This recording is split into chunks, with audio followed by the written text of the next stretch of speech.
오늘 본문 말씀을 통해서 고난 중에 믿음의 선택을 하라라는 제목으로 함께 은혜 나누기 원합니다. 우리 먼저 말씀을 위해서 기도를 시작하겠습니다.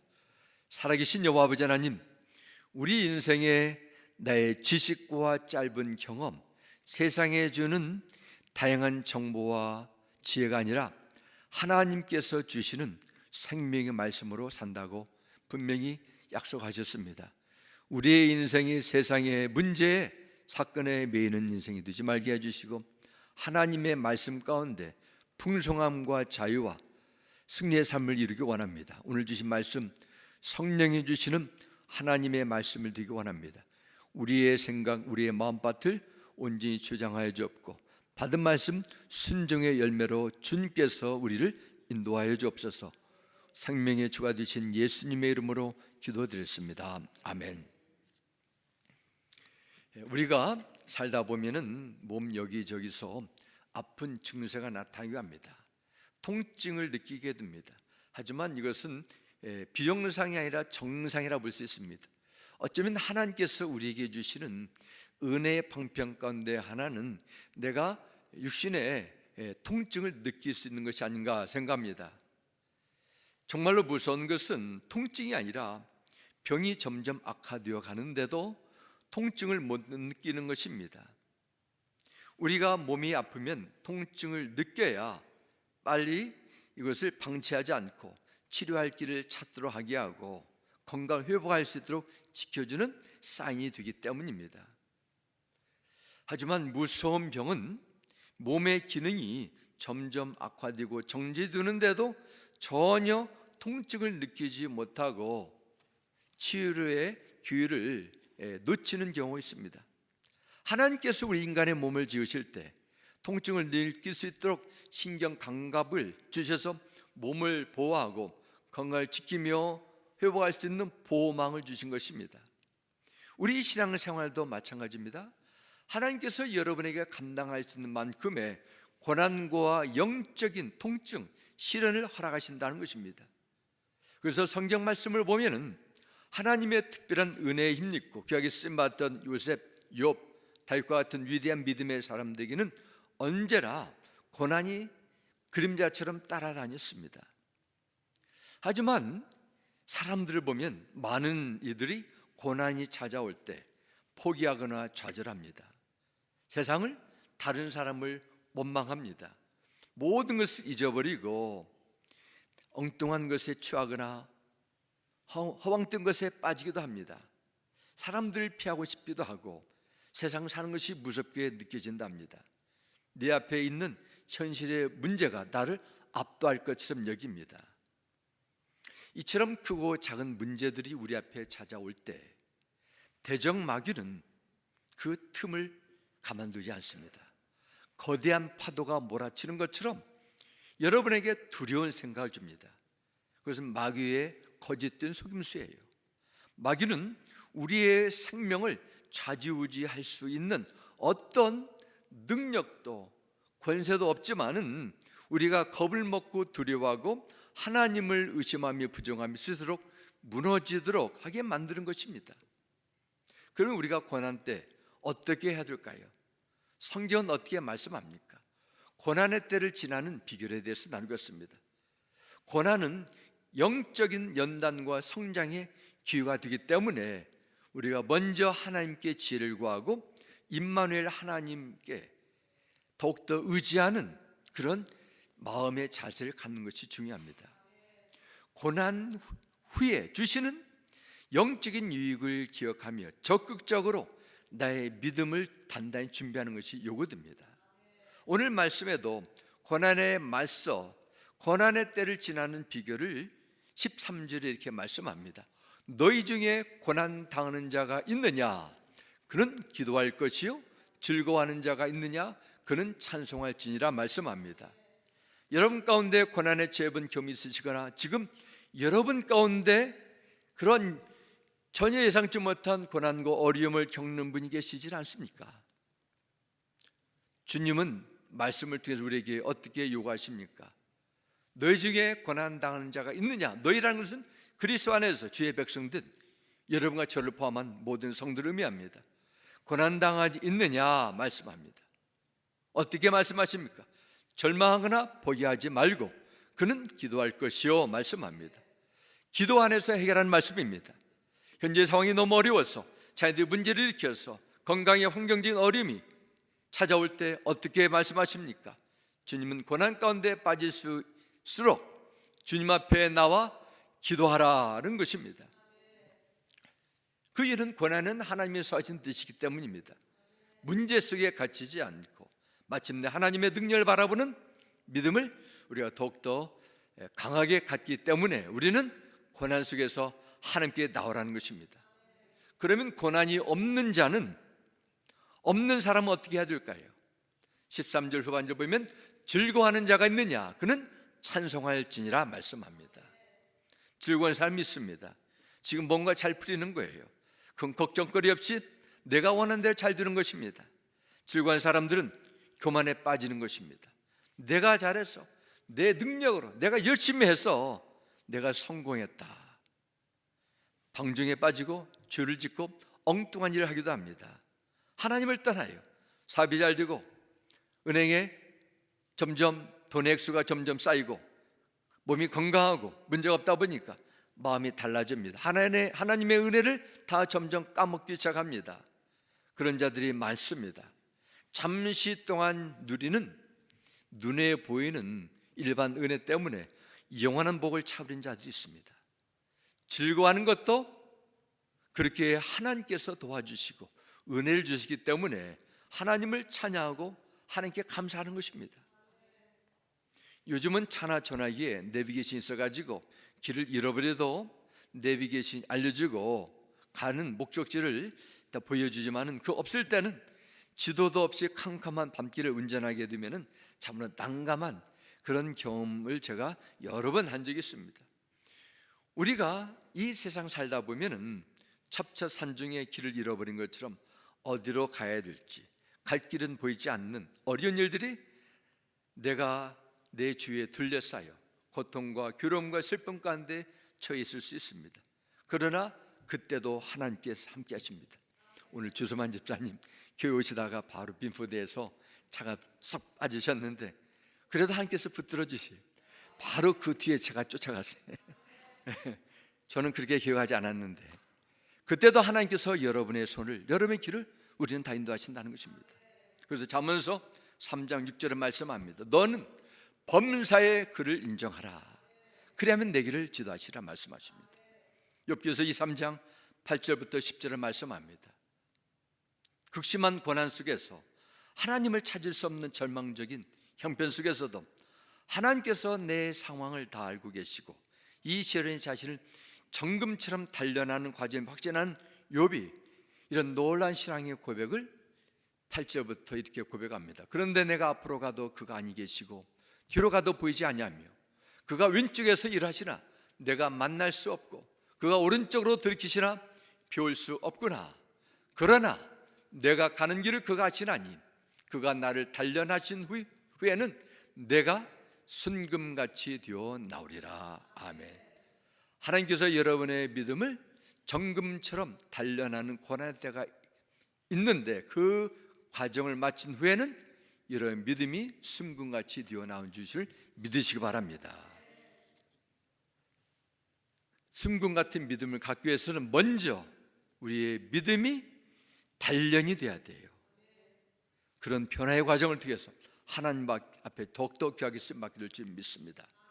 시편 37편 23절과 24절 이렇게 말씀합니다. 여호와께서 사람의 걸음을 정하시고 그의 길을 기뻐하시나니 그는 넘어지나 아주 엎드려지지 아니함은 여호와께서 그의 손으로 붙드심이로다. 아멘. 여러분, 우리가 10번 넘어져도 하나님께서 일으켜 주시는 것입니다. 하나님은 너무도 기이하고 놀라운 방법으로 우리 인생길을 인도하십니다. 어떤 때는 이해할 수 없습니다. 어떤 때는 예상치 못한 그 일들이 찾아와도 하나님은 그 길을 피하게 해주시고 그 길을 뚫도록 믿음 주시고 어떤 때는 그 길을 잘 인내할 수 있도록 우리에게 신앙을 부어주십니다. 어떤 때는 왜 내가 이런 길이 왔습니까? 우린 질문합니다. 그러나 그 길이 하나님께서 인도하시는 방법일 수 있습니다. 인생은 실패할 때 끝나는 것이 아니라 엎드러질 때도 있어요. 그러나 아주 엎드려지지 않습니다. 넘어지는 실패가 끝이 아닙니다. 엎드려지면서 일어나지 않는 그것이 바로 실패라는 것이죠. 아무리 어렵고 힘들고 포기하지 않고 그 문제를 주님께 들고 나가면 물이 포도주로 변화되는 가나잔치의 그 기적, 어제 새벽에도 나는데 그 놀란 하나님의 인도하심을 체험하게 될 줄 믿습니다. 그래서 우리가 우리 심령이 정말로 충만한 사람이라면 하나님이 이끌어 계시는 인생길에 대해서 바른 믿음을 가져야 돼요. 모든 일들 속에서 하나님의 마음, 하나님의 생각으로 어떤 환경 속에서도 주의 뜻을 이룬 여러분이 되시길 주의 이름으로 축원합니다. 오늘 본문에는 또 다른 말씀이 있어요. 기도하라 말씀하시고 또한 치유를 위한 기도를 오늘 야고보서 5장은 우리에게 14절에 말씀합니다. 14절 보겠습니다. 너희 중에 병든 자가 있느냐? 그는 교회와 장로들을 청할 것이요 그들은 주의 이름으로 기름을 바르며 그를 위하여 기도할지니라 말씀합니다. 오늘 우리가 찬양 부르지 않았습니까? 슬픈 마음이 있는 자, 병든 자, 마음이 병든 자 다 주께로 나오라 말씀하셨습니다. 예수 믿는 그리스도인들에게도 고난과 시련을 통해서 힘들할 때도 있고 슬퍼할 때도 있습니다. 기뻐할 때도 있습니다. 모든 사람은 어디가 아파도 다 아파요. 우리에게 약한 것이 다 있습니다. 몸이 건강하면 마음이 약할 때도 있습니다. 마음이 강하면 몸이 약할 때도 있어요. 아픈 사람 있습니까? 어떻게 말씀합니까? 그를 위하여 기도하라 말씀합니다. 목사님, 전도사님, 장로님, 저를 위해서 저 집에 와서 기도해 주세요. 장로님들은 주님의 이름으로 함께 기도해 드리는 것입니다. 주 예수의 이름에 주의 이름으로 기도하라 말씀하고 있습니다. 하나님의 권세가 치유 역사가 있음을 믿으시기 바랍니다. 예수 이름으로 기도할 때 병이 떠납니다. 그래서 기도할 때 바르는 기름이라, 주의 이름으로 기름을 바른다. 원래 문자적인 의미는 올리브 기름을 의미합니다. 또한 기름은 당시에 그런 기름을 약으로 사용했던 것처럼 약을 뜻하기도 합니다. 약도 하나님의 지혜 선물입니다. 약을 복용하면서 같이 기도하는 것입니다. 기름은 또한 성령의 기름 부심을 의미하기도 합니다. 내가 할 수 있는 것에 최선을 다하고 성령의 임재하심을 구하며 하나님께 나오라는 것입니다. 그때 어떤 일이 일어납니까? 15절 말씀 보겠습니다. 믿음의 기도는 병든 자를 구원하리니 말씀합니다. 주께서 그를 일으키시리라. 혹시 죄를 범했을지라도 사하심을 받으리라 말씀합니다. 믿음의 기도는 어떤 일이 일어납니까? 병든 자를 구원하는 놀라운 역사가 있다고 성경은 말씀합니다. 어떤 약한 것이라도 믿음으로 기도할 때 하나님은 그의 기도를 들어주십니다. 기도해 주는 사람도 믿음으로 기도하고 기도가 필요한 사람들이 기도를 받을 때에도 믿음으로 기도를 받아야 됩니다.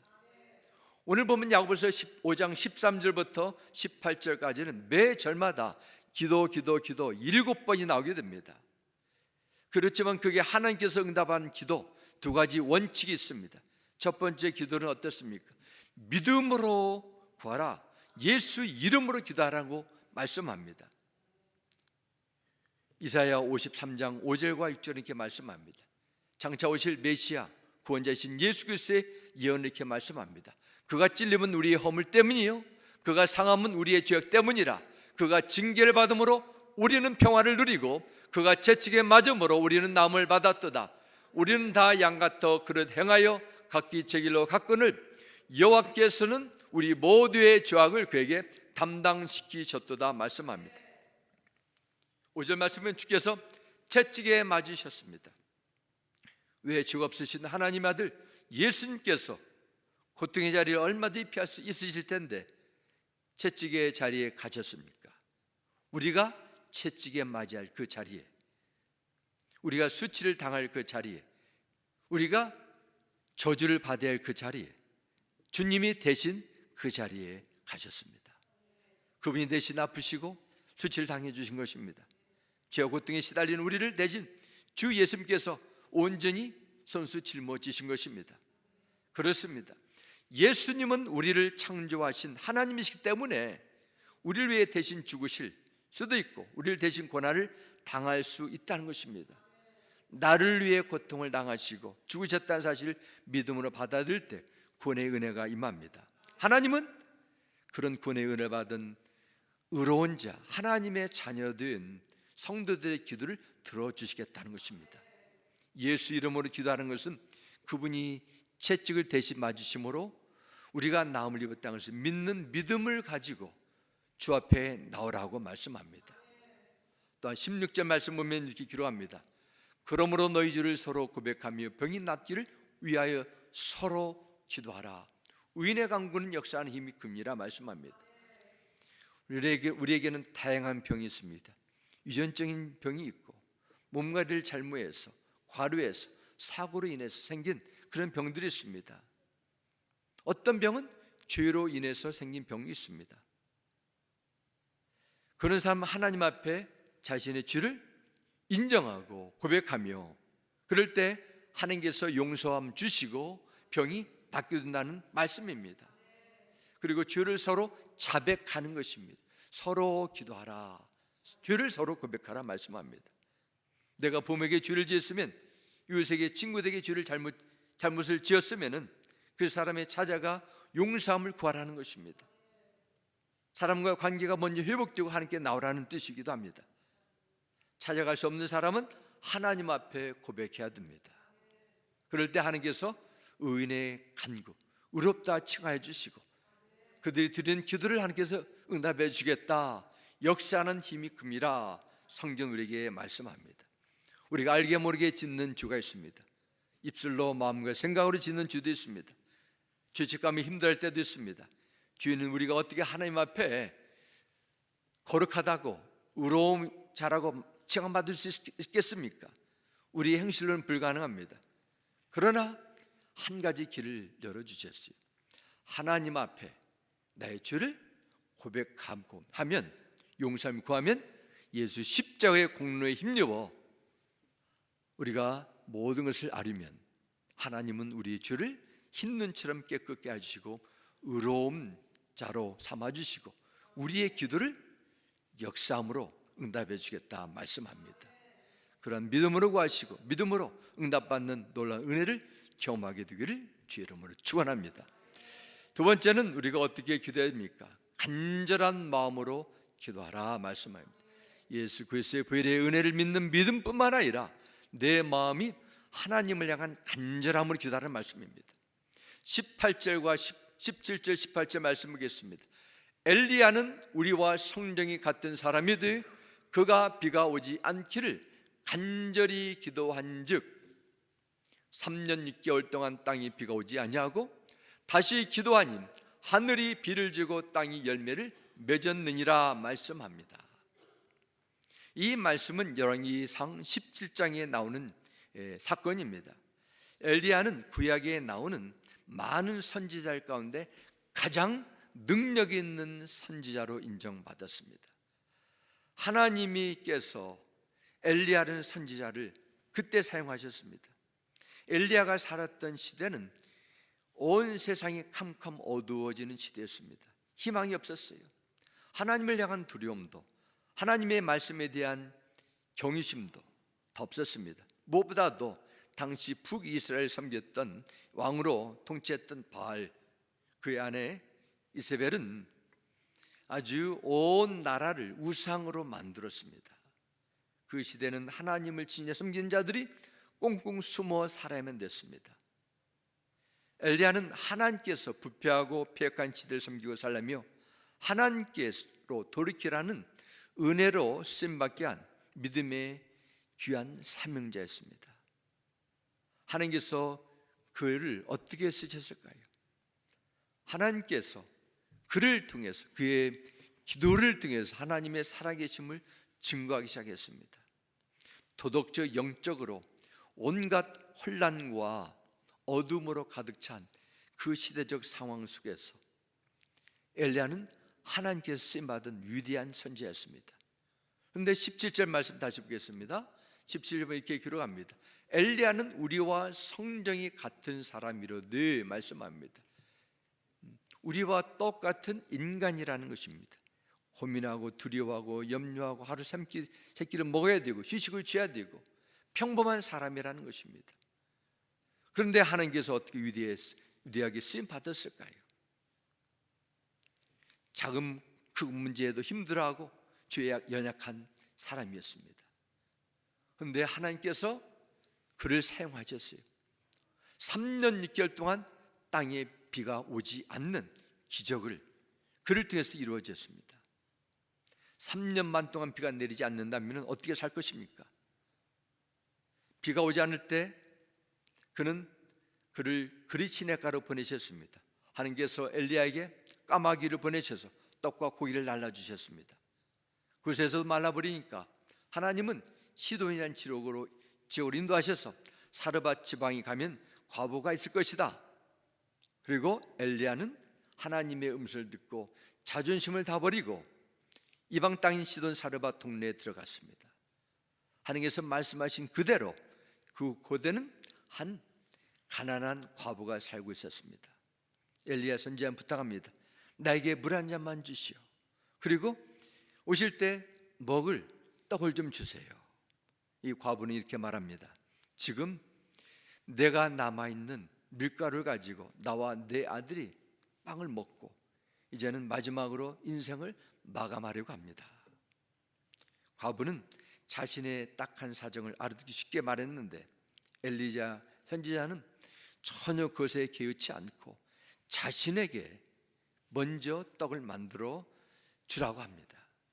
이 말을 들은 과부가 얼마나 큰 충격과 시험에 들었겠어요. 그래도 이 과부는 믿음으로 순종합니다. 이때 엘리야가 그 과부와 그 가정을 생각하면서 얼마나 간절히 기도했든지 밀가루를 꺼내서 쓰면 밀가루가 생기고 또 생기는 것입니다. 그 기름과 밀가루가 마르지 않더라.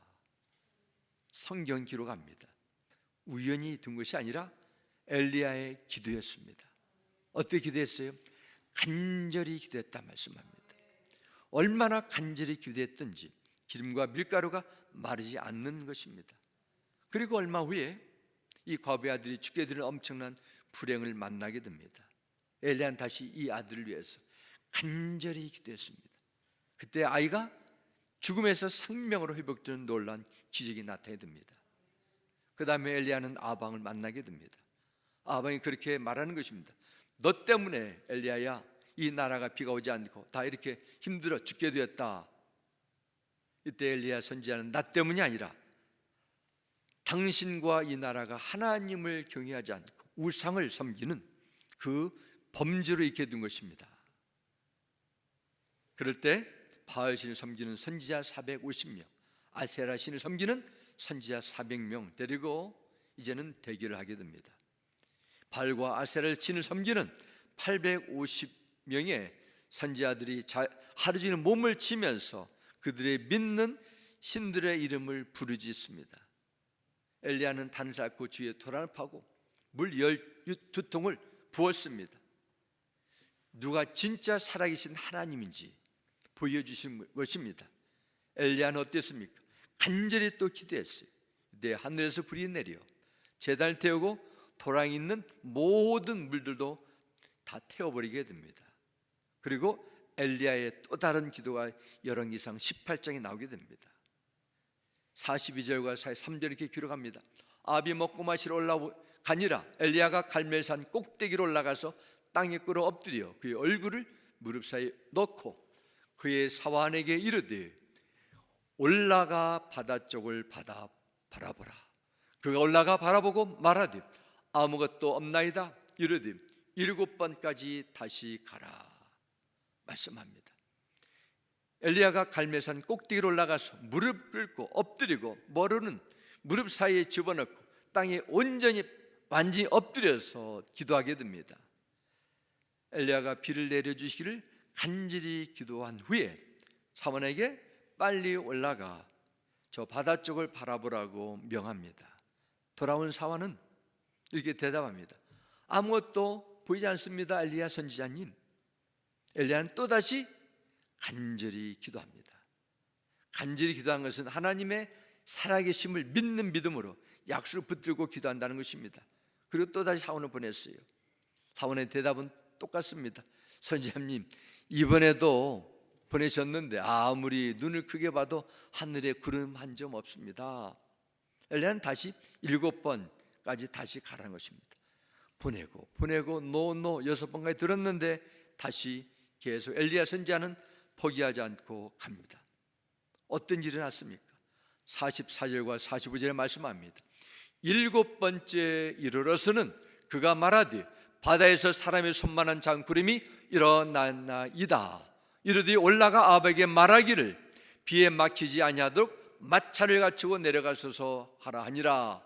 조금 후에 구름과 바람이 일어나서 하늘이 캄캄해지며 큰 비가 내리는지라. 성경 말씀합니다. 계속 하나님의 도움과 하나님의 응답을 구하며 간절한 마음으로 부르짖는 엘리야의 기도. 7번째 가서 보니까 멀리서 손바닥만한 장구름이 하늘에 보이는 것입니다. 그러면 너는 지금 가서 아합 왕에게 말해서 비에 막히지 않도록 빨리 내려가라고 전해줘라, 이렇게 말합니다. 엘리야는 그 작은 구름도 하나님께서 자신의 기도를 들어주시고 응답하신 사인으로 믿고 빨리 가서 말해라, 이런 믿음의 담대한 선포를 하게 됩니다. 기도하면 하늘에서 불이 내리는 능력의 종으로, 기도하면 하늘의 모든 구름이 사라지는 3년만 동안 감이 오는 그런 능력의 종으로 유명한 엘리야 선지자는 바로 간절히 기도하는 사람이었습니다. 7번 기도했다는 것은 하나님 편에서는 완전한 때 이를 때까지 포기하지 않고 기도했다는 것이고, 사람 편에서는 응답될 때까지 포기하지 않고 계속 구했다는 뜻입니다. 여리성을 7번 돌았을 때 여리고성이 무너졌습니다. 나만 장군 유단강에서 6번, 7번째 강에 씻었을 때 나병에서 깨끗함을 받았습니다. 만일 엘리야 선지자가 6번까지 기도하고 하늘을 아무리 쳐다봐도 하나님께서 안 들어주시네, 아니 하나님이 저 멀리 떠나셨나 보다, 그렇게 생각하고 포기했더라면 어떻게 됐을까요? 응답은 없었을 것입니다.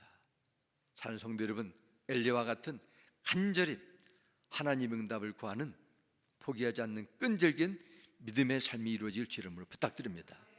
역대 4장 9장 9절 10절에는 우리에게 잘 알려진 바로 야베스의 기도에서 나오게 됩니다. 야베스 어머니는 아들 낳으면서 이름을 야베스라, 고통고난 슬픔이란 의미가 담겨져 있습니다. 그 많고 많은 좋은 이름이 있는데 어머니가 하필이면 그 고난이라 이름을 지었을까요? 예를 들면 누구에게 김 슬픔, 김 고통, 박고난이라는 이름을 누가 짓겠습니까? 부모가. 그만큼 야베스는 불행을 안고 너무도 고통스러운 가정에서 자랐다는 것을 뜻합니다. 그 부모는 축복보다도 한탄을 가지고 아들을 보게 됐습니다. 그런데 놀라운 사실을 발견할 수 있어요. 비록 그의 이름은 야베스랄지라도 그의 인생은 자기의 이름에 묶이지 않기를 원했다는 것입니다. 자신의 부모를, 환경을, 처지를 탓하지 않고 오히려 자기 믿는 하나님께 구하기 시작합니다. 그런 믿음의 결단을 하게 됐습니다. 그 내용이 야베스 4장 10절에 나옵니다. 야베스가 이스라엘 하나님께 아뢰어 이르되 주께서 내게 복을 주시려거든 나의 지역을 넓히시고 주의 손으로 나를 도우사 나로 환난을 벗어나 내게 근심이 없게 하옵소서 하였더니 하나님이 그가 구하는 것을 허락하셨더라. 아멘. 놀라운 사실이 있습니다. 하나님께서 너무도 비천하고 고통스러운 그 인생이 이어졌는데도 그 하나님께 드린 그의 기도를 들어주셨다는 것입니다. 그의 복의 볼 다하여 주셔서 지근을 피시고 주의 손으로 그를 붙들어 주시고 바로 환난을 벗어나는 그 은혜를 예비해 주셨습니다. 얼마나 놀라운 기도 응답입니까? 하지만 여기서 야베스가 이렇게 큰 기도 응답을 받았다는 그 사실에만 주목하면 안 됩니다. 그가 기도를 할 수 있었던 그런 하나님을 향한 사모하는 믿음을 봐야 돼요. 자신의 고난과 슬픔 속에 갇힌 인생이 아니라 하나님 안에서 하나님이 이끌어 주시고 하나님이 열려주시면은 그에게 새로운 인생이 펼쳐질 것을 믿는 믿음을 가지고 그가 기도로 그 믿음을 하나님께 보여줬다는 것입니다. 여러분은 이처럼 한 가지 기도 제목 놓고 하나님 앞에 간절히 기도해 본 적이 언제가 있습니까? 예레미야 29장 12절 말씀합니다. 너희는 내게 부르짖으며 와서 내게 기도하면 내가 너희를 들을 것이요 너희가 전심으로 나를 찾고 찾으면 나를 만나리라 말씀하셨습니다. 응답이 지금 안 된다고 낙마하고 포기하지 마시고 의심하지 않고 받을 때까지 7번 하나님의 때까지 기도할 수 있게 되기를 바랍니다. 그래서 우리에게 요구되는 것은 포기하지 않는 믿음이라고 믿습니다. 선지자 엘리야는 저 먼 하늘의 손바닥만한 구름을 보고서도 하나님께서 그의 기도에 응답을 주심을 믿었어요. 많은 사람들이 기도 응답이 시작되는데 그것이 기도 응답인 줄 모릅니다. 장대비만 기다려요. 그렇기 때문에 손바닥만한 구름으로 하나님의 일하심의 시작을 보여주는데도 그것을 믿음으로 받아들이지 않고 의심하고 불안하고 염려에 빠지게 됩니다. 응답을 구하는 기도를 하면서 작은 응답에도 하나님께서 내 기도를 들어주시고 하나님이 나와 일하시는구나 이런 신호를 여길 수 있는 영적인 통찰력을 갖게 될 주의를 부탁드립니다. 하나님은 도와주시길 원하시는데 내 스스로 내가 의심하며 포기한다는 것은 나의 무책임이에요. 어려움이 찾아오면은 하나님의 관점으로 바라보고 말씀하십니다. 그리고 우리 금년에 우리 교회 표가 무엇입니까? 하나님의 말씀으로 생각하라는 것입니다. 내 말씀의 말씀으로 내 생각이 끊임없는 새로운 전환이 필요합니다. 하나님의 진리의 말씀으로 선포하는 것입니다. 내 자신의 힘든 처지나 문제를 돋보기처럼 계속 집중하지 마시고 쉽게 도움을 구하라는 것입니다. 고난당하는 자가 있느냐? 서를 위해 기도하라고 말씀하십니다. 우리에게 기도를 통해서 이렇게 나올 뿐만 아니라 기도를 통해서 모든 구원의 문제에서도 응답을 받고 이 세상을 헤쳐나가라. 하나님 우리에게 말씀하십니다. 서로 죄를 고백하며 깨끗한 마음으로 죄가 기도를 막지 않도록 하나님과 늘 열려있는 관계를 유지하라는 것입니다. 그래서 엘리야 예를 들었습니다. 우리와 똑같이 연약했던 죽음을 두려워하고 극심한 영적인 우울증에도 빠졌던 엘리야, 그를 회복해 주신 하나님, 그의 기도를 들어주셔서 놀라운 일을 행하신 하나님은 오늘도 여러분의 믿음의 결단, 기도의 자리에 나오는 순종을 통해서 새로운 일을 행하시를 원하십니다. 이 세상에 우리가 가는 길은 좁은 길입니다. 이 세상에 살다 보면은 다양한 일들 만나요. 저도 캘리포니아 살 때는, 샌프란시스코 살 때는 지진 때문에 힘들었고, 플로리다 살 때는 허리케인 때문에 계속 피했고, 보스턴에 살 때는 너무도 거대한 폭설 때문에 눈 때문에 힘들었는데, 이 중서부는 그래도 이 정도는 아무것도 아닙니다, 사실. 그러나 우리 삶 속에 어려움이 찾아올 수 있어요. 내 힘으로 이겨낼 수 있는 힘든 일이 여러분 있지 않습니까? 환경과 처지를 보며 염려와 근심에 빠지지 않습니까? 하나님의 약속에 집중하십시오. 하나님을 신뢰하고 여러분의 앞날을 주께 맡기고 하나님의 진 말씀을 붙들고 먼저 그의 나라와 그의 의를 구하는 인생이 승리할 줄 믿습니다. 이것을 기억하면서 엘리야가 남긴 믿음의 그러한 삶을 사모하시면서 아합과 같은 이 어둡고 혼돈에 우리가 살고 있지만은 하나님의 놀라운 구원의 역사를 경험하는 이런 믿음의 삶이 여러분 앞에 펼쳐지게 되시를 주 예수 이름으로 축원합니다. 우리 함께 기도드리겠습니다. 할렐루야. 아버지 하나님, 주님의 이름을 찬양 감사합니다. 정말 아합 시대 같은, 이세벨 같은 영적인, 도덕적인 혼돈의 시대는 우리가 살고 있습니다. 우리 힘으로 넘어설 수 없는, 보이는 보이지 않는 많은 도전이 우리 주위에 울타리처럼 널려 있습니다. 그러나 하나님은 살아계십니다. 하나님은 새로운 일을 행하십니다.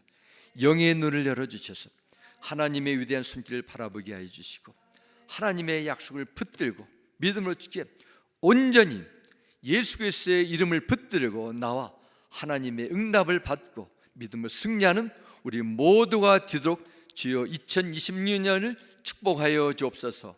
이 모든 것 살아계시는 예수 그리스도 이름으로 올려드렸습니다. 아멘.